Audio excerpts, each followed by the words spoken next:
Hi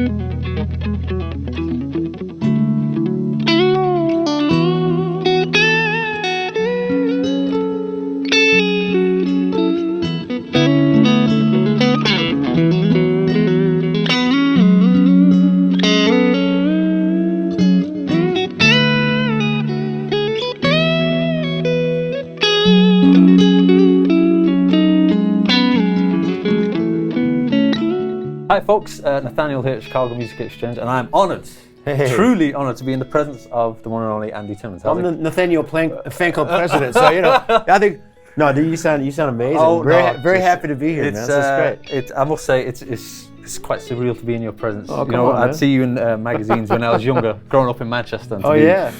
It's very cool. Well, happy to be with you, man. You're a great player. Oh, that means first time a lot. at the Chicago Music Exchange as well. So is it your first time here? Probably have some shopping to do. Oh, I think you will. A little bit off camera. Probably get into trouble. Yeah. We'll give you some deals, right? We'll give you some retail deals. plus 10, I think they said. Yeah. I'll take it. Exactly. Now, so you are here for a specific reason? Well, we're celebrating the release of the Keeley Halo pedal, which is a signature dual echo that Robert Keeley and Aaron Pierce and Aaron Tackett and I worked on for quite a while to get it to the place to where it truly is my ultimate echo. Yeah. You know, I've been an echo fan since I was a young player. I was always enamored with ambient sound, even from, I saw her standing there by the Beatles, the flip side of, I Want to Hold Your Hand, where there was this really verbed-out lead guitar sound. Yeah. And that truly is my first musical memory. I remember just the sound of that guitar. Yeah. So that had to have influenced my life of then digging, of course, Watchtower by Hendrix. Yeah. And then, Lukather and some of my favorite, 70s and 80s players, and certainly the way Erik Johnson used, his tape echoes and Memory Man. All that factored into my love of just wanting that space to play in. Yeah. 2006, when I was doing the Resolution record, when Mike Dane and I were really going after some great guitar tones, we ended up using mainly tape echoes, the old Maestro EP3s. Have you ever used any kind of tape echoes before? Rarely. Yeah. Not like real kind of original stuff. Yeah, well, there's a reason they're kind of hard to keep working. Yeah. The preamps on them are legendary, and they definitely do a thing. And the way the tape, as it repeats, it gets just a bit out of tune, depending on how it's going with the wow and the flutter. And that just really added a dimension to the tone. But of course, using those live wasn't really practical. So I went to my great friend Daniel Steinhardt, who designs this the gig rig stuff, my switching system. And he's a great guy, he's a great player, and he's just a tone fanatic. And I went to him at a NAMM show, and I said, look, I really just want somebody to collaborate with me. I have ideas in my head about what it should sound like, but it just needs to be this simple, small thing. And he goes, Robert Keeley's the guy.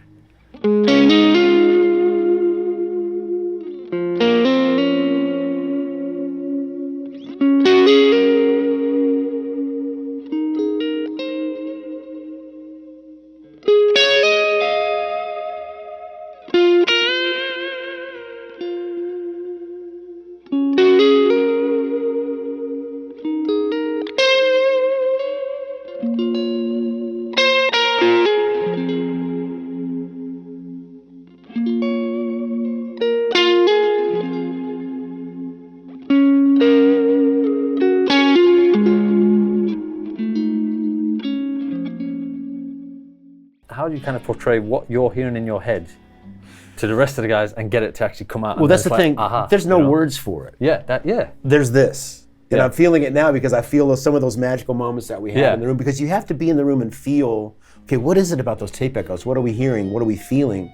What about the Memory Man? What about the timeline? All the things that I like about each of these things, how do we get it to that level? Yeah. And by being in the room, because you can't verbalize it. It needs more air or the little, special K or whatever it is, And that was the key to this whole thing. But having people that were kindred spirits in that, well, if we're going to do something, if it's going to be on my board, it has to genuinely replace whatever else I was using. It's not just, let's not just do this to make a product. So I'm very proud of it. And then but it was a very selfish thing. This is the pedal that I want, just as the way that I've developed my sound and how I run my rig. Not knowing, will anybody else dig this? But we've been just blown away by the response and the players from all different aspects of the community, of the music community, from all kind of different styles. But people are digging it, so very, very, very, very proud of it. But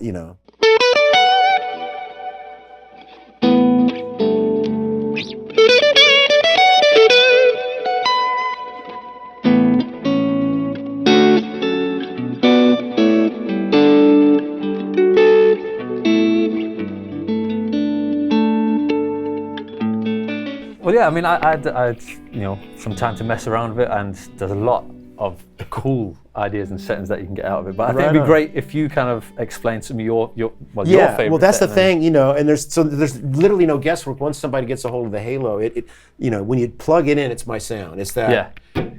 And that core it's a dual echo, meaning that there's actual two echoes working together, and it's essentially the dotted eighth quarter. Yeah.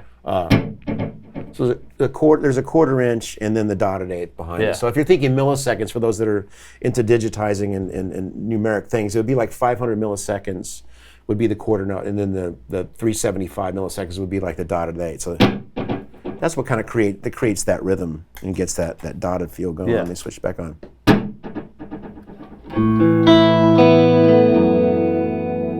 And so it is the dotted. It's two echoes, dotted eighth quarter note, and with just the right amount of modulation on it to where it's very subtle. It's the thing is, it's not just like a chorus on the repeats. It took a long time to really get it not only as good as what I was used to, but I would say better than. It's really the work that they did to get this really amazing. Now, see, it sounds great in mono. We are running stereo today, so in that stereo field, you're going to get an even broader widening. So there's a bit of, in the way that I would always dial in modulation when I had the ability to do so, and you can do so on this pedal, what I would get, those echoes just go out of tune right at the tail end, so that it's replicating, somewhat authentically pitch-wise, but just kind of, as you can tell in the logo, it's like the ripple effect. You have that pebble in the water, and it just kind of does this, and that's how I imagine the sound. That's why I call it the halo. It's like this kind of this aura around the note. So the note stays pure, but it just kind of spreads out around. That's beautiful, though. And you even mentioned it earlier when you got a hold of the pedal, and you said, it kind of sounds like a reverb, and that's how it kind of reacts. It's not this real busy galloping thing behind you. It's just the way those repeats are kind of dissolving. We call it feathering sometimes. How the way they kind of blend into each other, it just creates that thing. And so when I'm doing solo pieces, whatever it might be, it gives you that sustain to get more duration. It's like almost like a sustain pedal on the piano.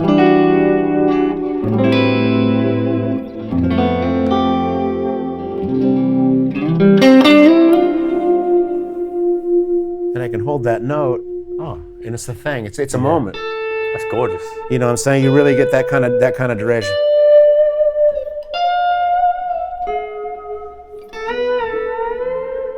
The exact kind of tone you're getting now is a preset. So that's what patch 1A. You turn it on.